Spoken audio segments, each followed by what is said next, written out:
You're going to be looking at I'm getting that below the screen here. I get whacks and I'm prods and pokes. muted everybody. Good. So this I thought was interesting. This is from John Douillard, who is an Ayurvedic. Um, yeah, yeah. This is the Ayurvedic One of my favorite guys. Yep. This is the compassion part of the team. This is the meditation part of the team. So we've talked some about the mind, and I want to talk about this because it relates to love. Love is one of the most misunderstood terms because we think of it in terms of romantic love, filial love, agape love, blah, blah, blah, blah. It's not what these people mean by love. So we're going to get a good distinction here. Douillard says, the mind uses mathematical equations to maintain control and keep everything in balance. Each and every situation must add up. If I get straight A's, they will love me. If I act sweet, they will give me ice cream. If I give a present, I get one back of equal value. When I hurt, the mind will react and become mad, angry, hurtful, and distant. He says, in response to the failure and the collapse of this strategy, this is what I call the barter theory of love. I give love to get love. I want you in my debt. I want to be one up in every situation. I don't want to receive love because now you may call in the chit and I'll be in trouble because I don't know what you're going to ask for.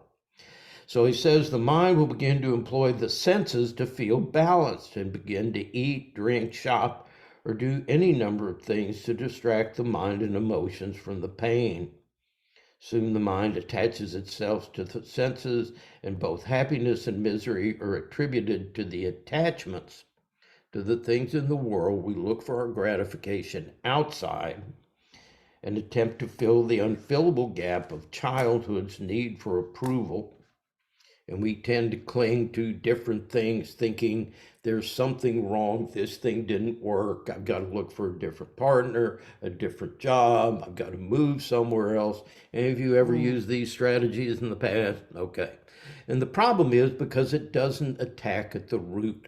And to me, what Eastern religion did is it asked the question, what do you really, really want? So they don't worry about you becoming addicted. They say, take that early split of this is desirable and this is undesirable, follow it. And where are you going to end up? An addict. Okay. And the way you do that is only one that makes me feel good. I avoid the stuff that I don't like. So I lose control over my addiction. It starts controlling me and my life becomes unmanageable because I'm not doing the things I need to do to take care of myself. So I give that up. And he says, then what do we replace that with? He says, well, we replace that with wanting to be powerful, with wanting to be attractive, with wanting to be loved, all these strategies of young adult life. And then we get those things and we're that never enough that Alan Watts talks about. The more beautiful I try to be, the uglier I feel. The more powerful I try to be, the weaker I feel. So I give that up. So then what do? I turn to religions and I do all these things to try to derive myself by being holy and sanctified and therapized and all this stuff is cleared out, and I'm still unhappy. It's like I used to say, therapy tells you, here's how to drive your car, here's how to maintain it, but it doesn't tell you where to go to be happy. So we're still got that restlessness. So here's what Douillard says. The heart or the bliss sheath, on the other hand, uses physics. It doesn't balance equations. Okay, say that again. The heart or bliss sheath. The heart or bliss So sheath. when they That's say the layer. bliss sheath, so when they say heart, they don't mean emotion, okay? You need to think of bodhicitta. Bodhicitta is the enlightened heart, or the compassionate mind. It's the union of love and awareness. If we're in this anandamaya sheath, you don't have to try to be compassionate because you are compassion. You are in your natural compassion. So he's saying that this state of anandamaya kosha is compassionate and it is your wisdom mind. Okay. And it's always there because it's the outermost sheath that compressed to make you. Now, its nature is to expand rather than contract. The mind contracts, emotions contract, the body contracts. This part of us expands. Okay? Open. It opens. So you've heard me say, this is hell, whether it's physical, mental, emotional. This is heaven, relaxing back into our true and original nature. It acts more like a flower in a garden that's always fragrant. The flower doesn't just offer its fragrance when someone walks into the garden. The flower is not counting how many bees come or how many humans smell it. Its nature is simply to give, to be fragrant, to be fully itself. And this is the nature of the true self. But the mind is programmed to be protective, analytical, and cautious. Okay, hear that. So what do we say when we start out? Let go of all compulsive meaning making, all compulsive doing, all compulsive constrictions, contractions, judgments, all these things, because they're blocking us from this. Okay? It is way too risky to love fully without being sure that it's reciprocal for most of us. Most people spend a whole lifetime waiting to be loved, cared for, and appreciated by others. It is natural to want to be loved, but in this mindset, you only get an illusion of security. And thus, from the perspective of the mind alone, we will always be seeking more and never be satisfied.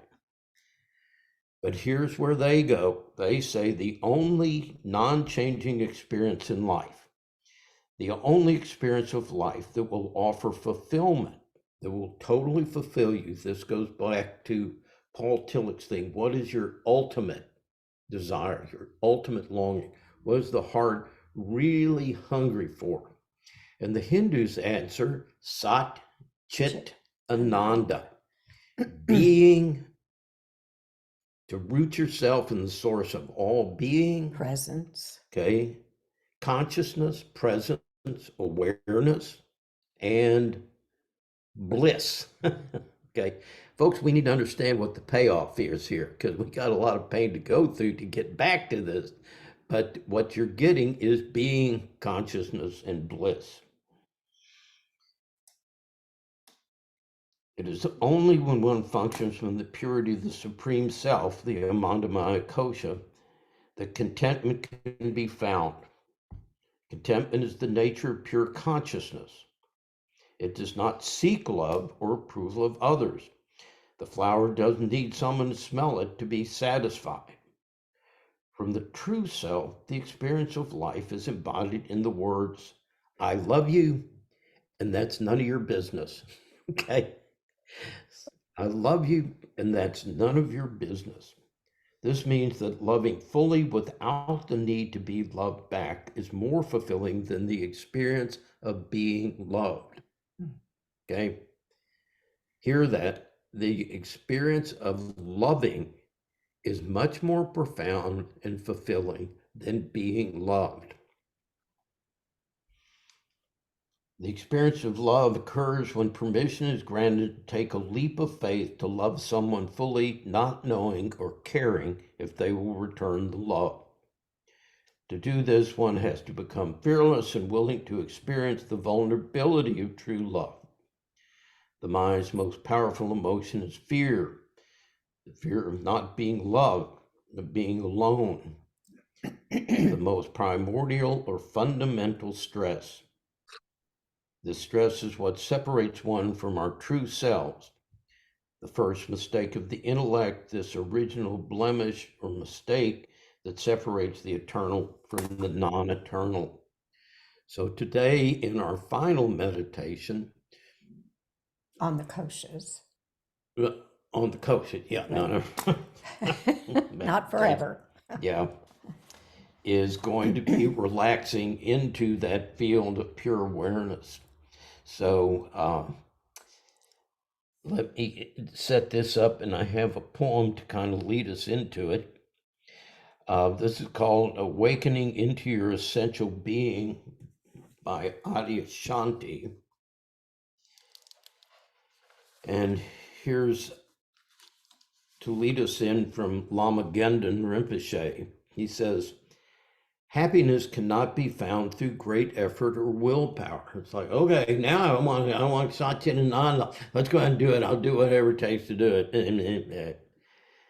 It's already there in relaxation and letting go. Don't strain yourself. There's nothing to do. Only our search for happiness prevents us from seeing it. You want me to say that again? Yeah. Only your search for happiness prevents your seeing it. Don't believe in the reality of good and bad experiences. There's your judgmental mind, the first kosha below this. They are like rainbows.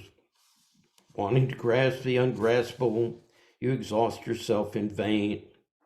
As soon as you relax, this grasping space is there, open, inviting, comfortable. So make use of it. All is yours already. Don't search any further. Nothing to do, nothing to force, nothing to want, and everything will happen by itself. So, yeah, Alan Watts, you can find or realize the great life if you're not looking for it. So that's that paradox, and hopefully Adyashanti will take us into that. Okay. And you want to let, I think that's probably Sherry. Okay.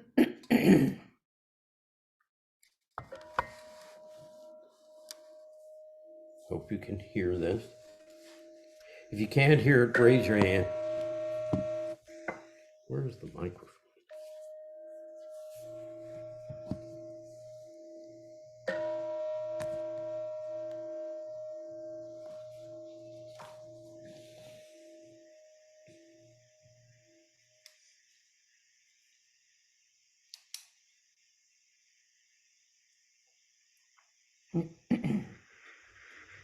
So we just take the first few minutes to settle into the breath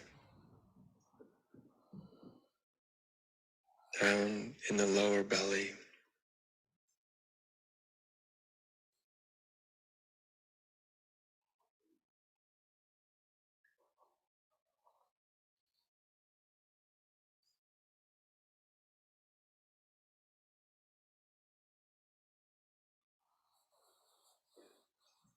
And as you just attend to it, to the breath for a moment, remember you're not simply gazing at it or watching it, but you're also feeling the quality of the breath in the belly, so that you're bringing more of your intuitive sensory faculties into play.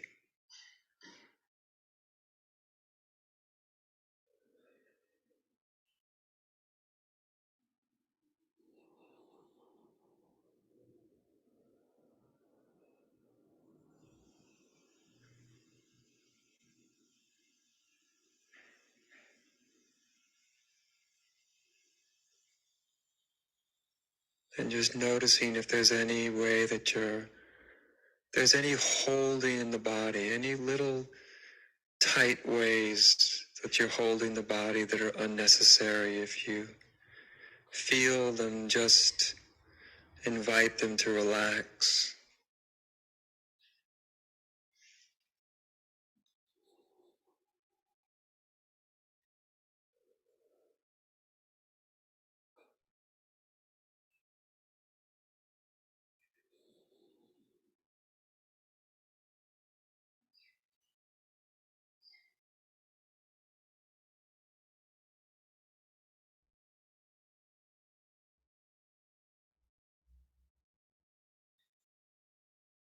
And as you relax into the breath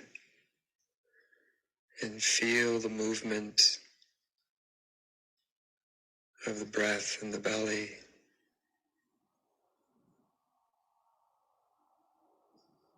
it'll quite naturally allow you to begin to notice the kind of quiet.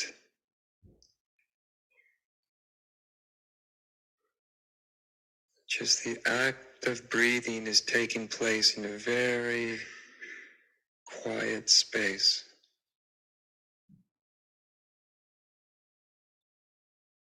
So you just feel that quiet also, sense it.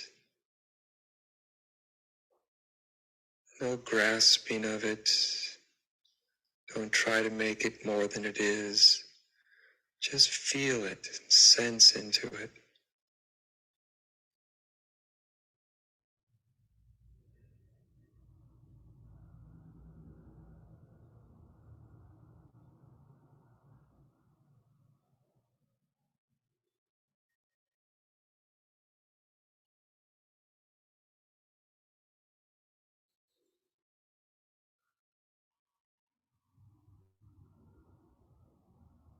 And you can notice that that quiet is both in and all around the body, in the atmosphere of the room.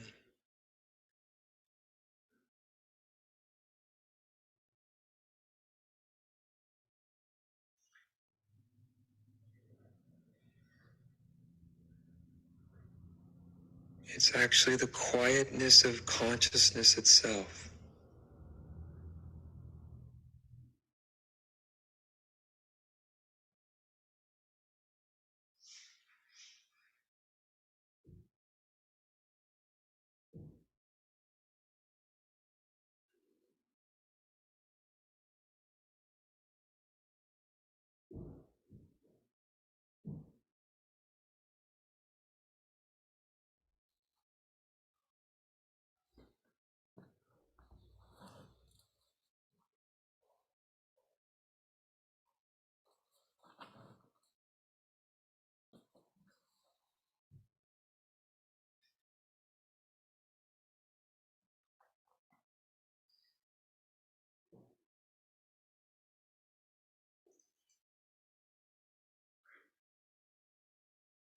And in that quietness of consciousness, notice that there's no one to be.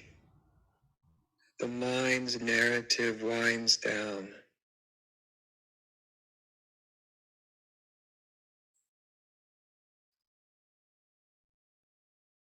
And all the old narratives start to become silent or quieter.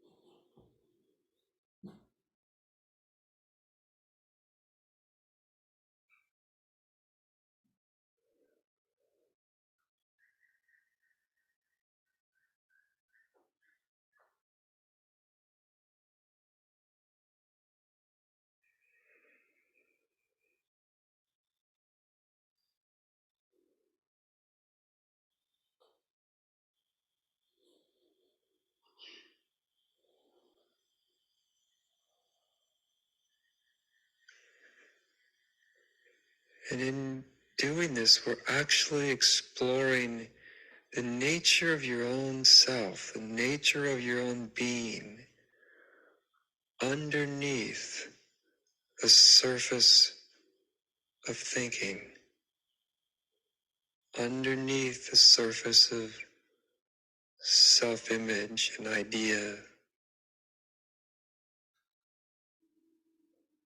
There's this whole expanse of being, of quite literally what you are, that has nothing to do with the old narrative.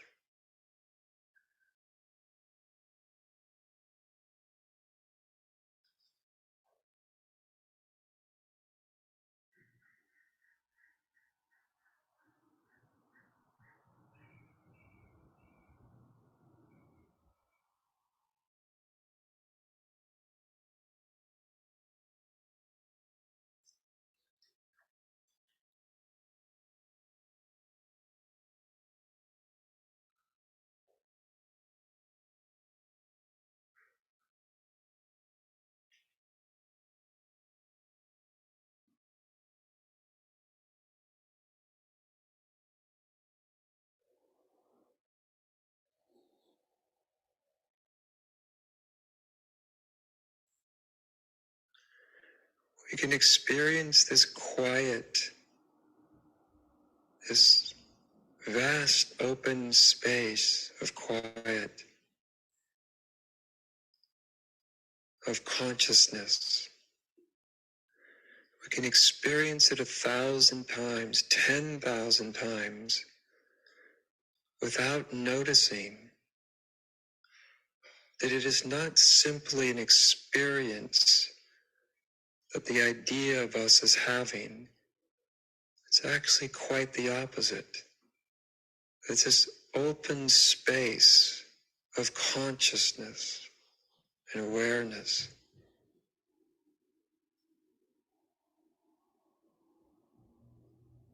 is actually more who we are than all the surface ideas.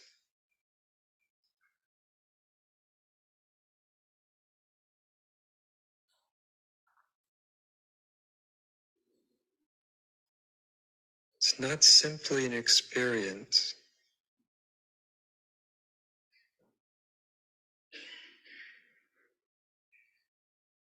Every time you dip down underneath all the definitions of yourself, there's always the same clear, open space of being.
And from this deep, clear space, it becomes so obvious that which is transitory, whether it's the sound of a bird or a thought, an old identity or memory, a feeling. They all just arise quite spontaneously in this clear space of consciousness. And then a moment later, they're gone.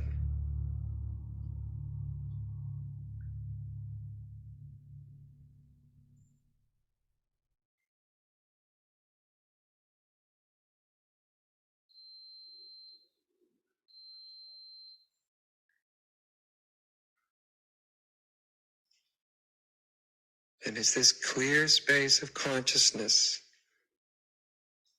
that's so easy to ignore, even though it's always there throughout an entire lifetime, right under the surface.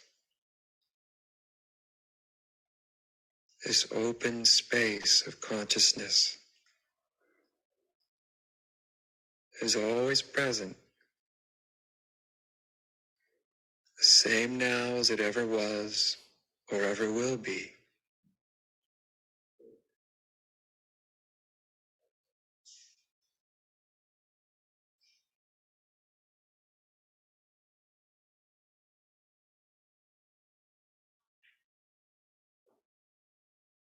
We miss it because it seems like nothing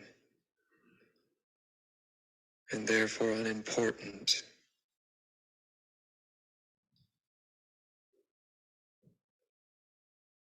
As if we walk right past it day to day, week to week, year to year.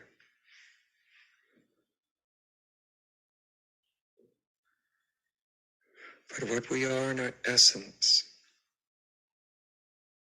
is never actually lost.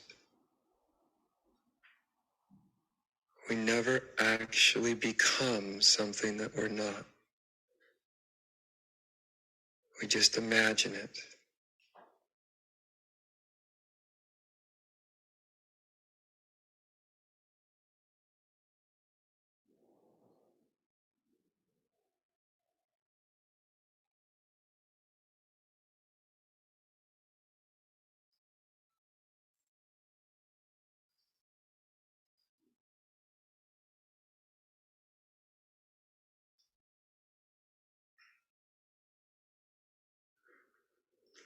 In this simple and open space of being, this quiet,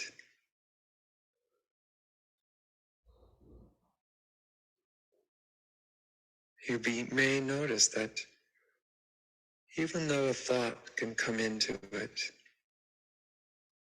that the thought isn't telling you who you are. It's just a thought.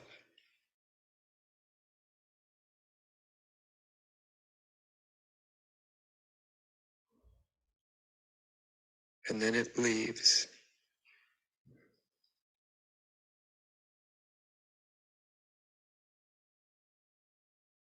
But what you are remains.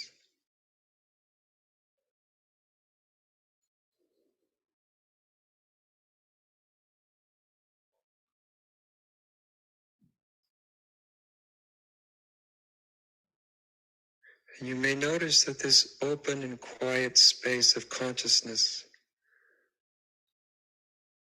it's already pure. It has no inherent defilement. Nothing's actually obscuring it.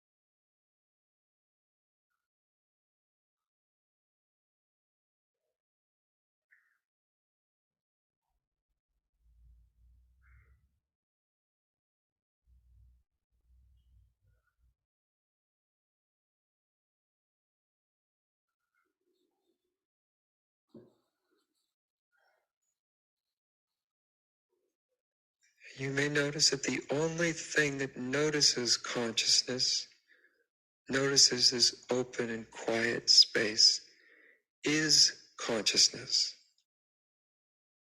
The only thing that notices consciousness is consciousness.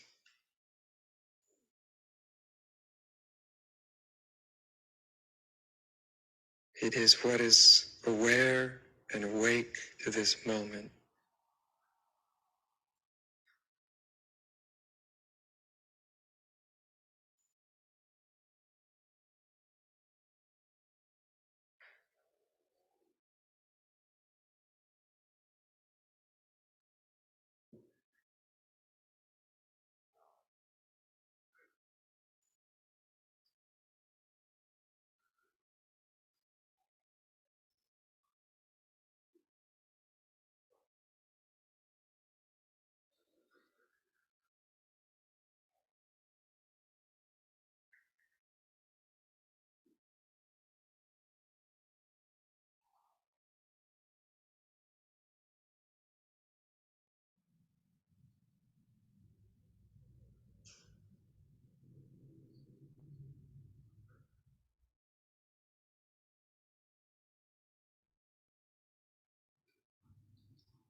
You may also notice in this consciousness, there's nothing you need to understand.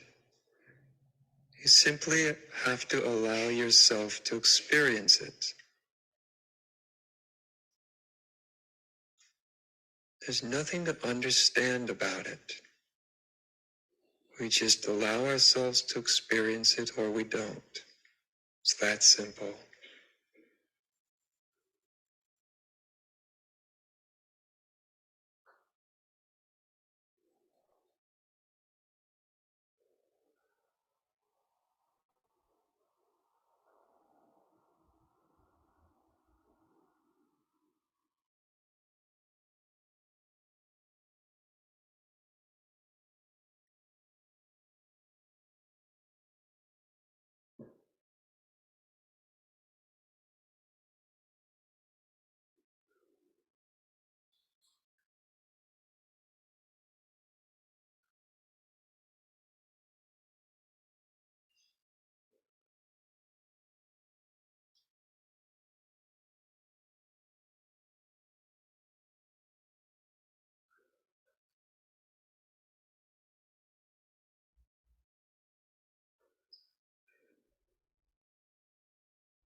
Even the breath occurs within this quiet and clear consciousness. There's a natural clarity to it. It is intimate with everything that's happening.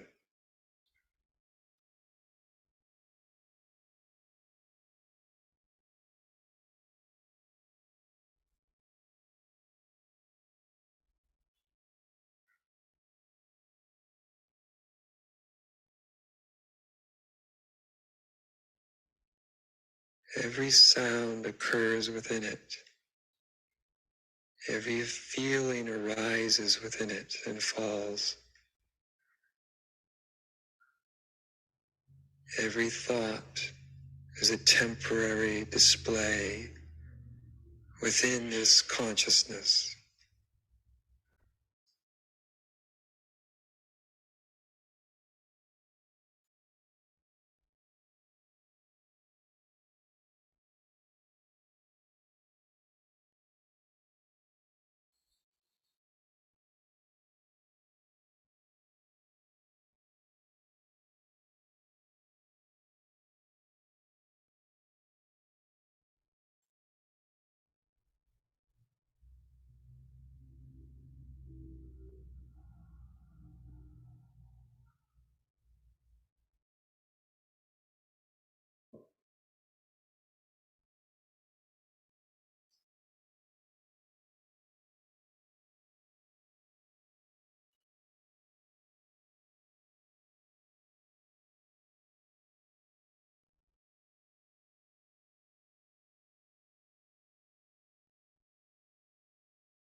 just for a moment, imagine that you are this consciousness.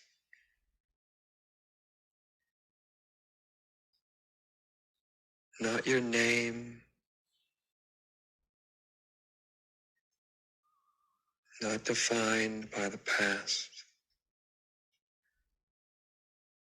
not even your gender.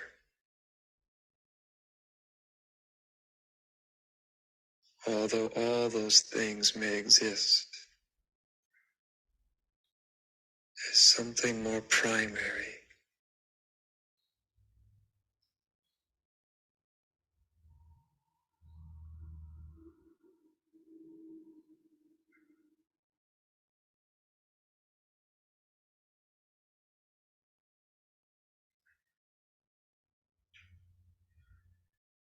So we meditate to come out of imagination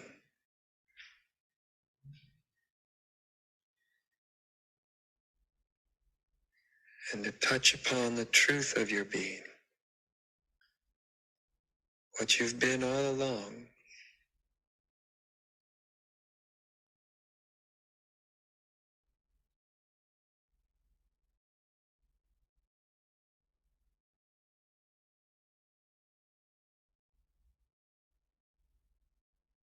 What cannot be given to you or taken away.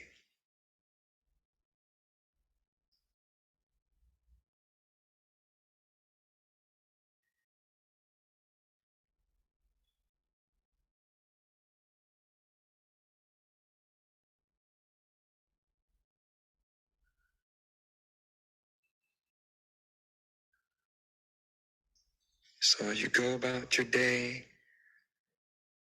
after the bell rings, see if you can see it from this perspective, from this consciousness. Things may look a bit different.